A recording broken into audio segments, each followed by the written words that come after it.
सोमनाथ सूर्यवंशी मृत्यू प्रकरणी अधिकाऱ्यांना बडतर्फ करावे तसेच अमित शहा यांना मंत्रिमंडळातून पदच्युत करावे या मागण्यांसाठी ठाण्यातील विविध राजकीय पक्ष, दलित पुरोगामी संघटनांनी एकत्र येत जोरदार निषेध मोर्चा काढला।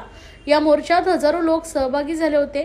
दरम्यान यावेळी ज्येष्ठ आंबेडकरी नेते नानासाहेब इंदिसे यांनी हे आजचं आंदोलन सुरुवात असून यापुढे जर कारवाई न झाल्यास तीव्र आंदोलन राज्यभर होईल असा इशारा दिलाय। परभणी येथे दत्ताराम पवार या समाजकंटकाने डॉक्टर बाबासाहेब आंबेडकर यांच्या पुतळ्यावर दगडफेक करून संविधानाच्या प्रतिकृतीची मोडतोड केली होती।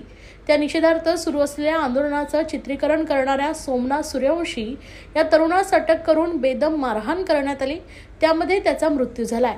तसेच केंद्रीय गृहमंत्री अमित शहा यांनी आंबेडकर ही फॅशन झाली असं विधान केलं होतं। या दोन्ही घटनांच्या निषेधार्थ हा मोर्चा काढण्यात आला होता। या मोर्चामध्ये शहरातील 72 बुद्धविहारांशी संबंधित लोक, विविध राजकीय पक्ष, सामाजिक संघटना, संस्थांचे प्रतिनिधी तसेच दिव्यांग देखील सहभागी झाले होते। जे देशाचे गृहमंत्री आहेत माननीय अमित शहा यांना बोलायचं होतं काही वेगळं, त्यांना ऑलरेडी काँग्रेसवर टिप्पणी करायची होती, पण ती टिप्पणी करण्यासाठी त्यांनी बाबासाहेबांचा गैरवापर केला आणि महामानव विश्वरत्न डॉक्टर बाबासाहेब आंबेडकरांचा त्यांनी एकेरी नावाचा उल्लेख करून अपमान केला। त्यांचा शब्द असे होते, आंबेडकर आंबेडकर आंबेडकर आंबेडकर।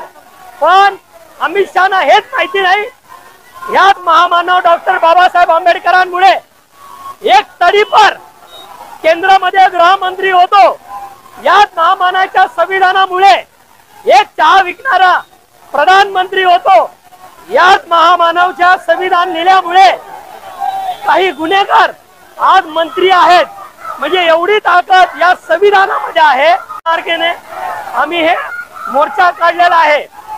जर अमित शहानी या देशाची, समाजाची नव्हे तर या देशाची जोपर्यंत हा तडीपार गृहमंत्री या देशाची माफी मागत नाही तोपर्यंत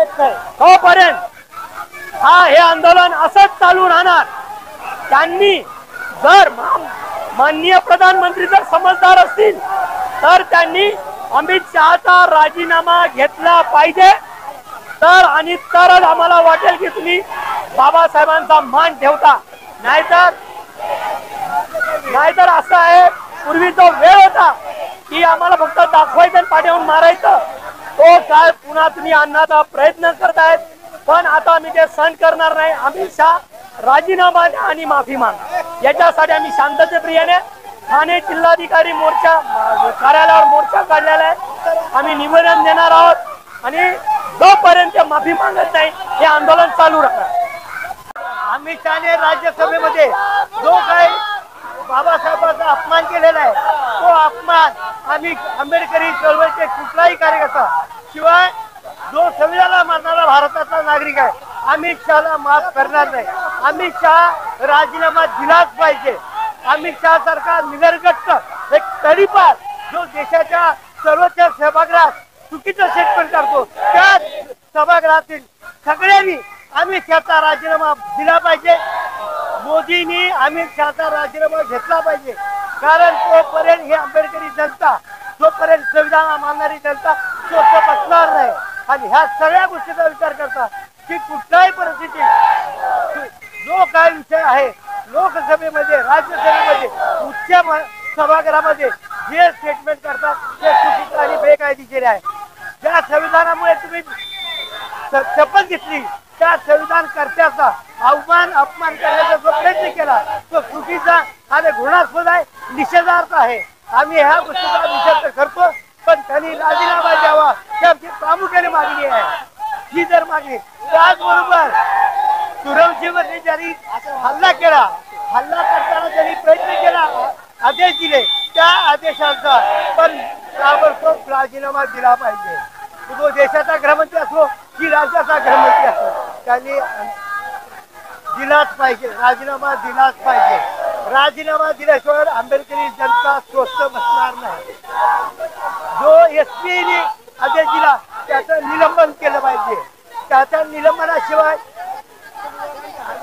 आमची मागणी आहे, अमित शहानी राजीनामा द्यावा आणि त्याच सभागृहात राज्यसभेत लोकसभेतही माफी मागावी आणि सुरवशीला न्याय मिळाला पाहिजे. सोमनाथ सुरवशीला न्याय मिळाला पाहिजे.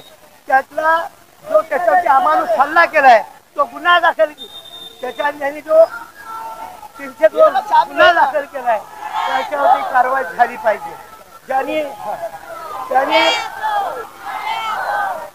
सोमनाथ सुरवशीवरती जो हल्ला केला, त्या पोलिसांनी हल्ला केला, त्यांना फाशीची शिक्षा झाली पाहिजे.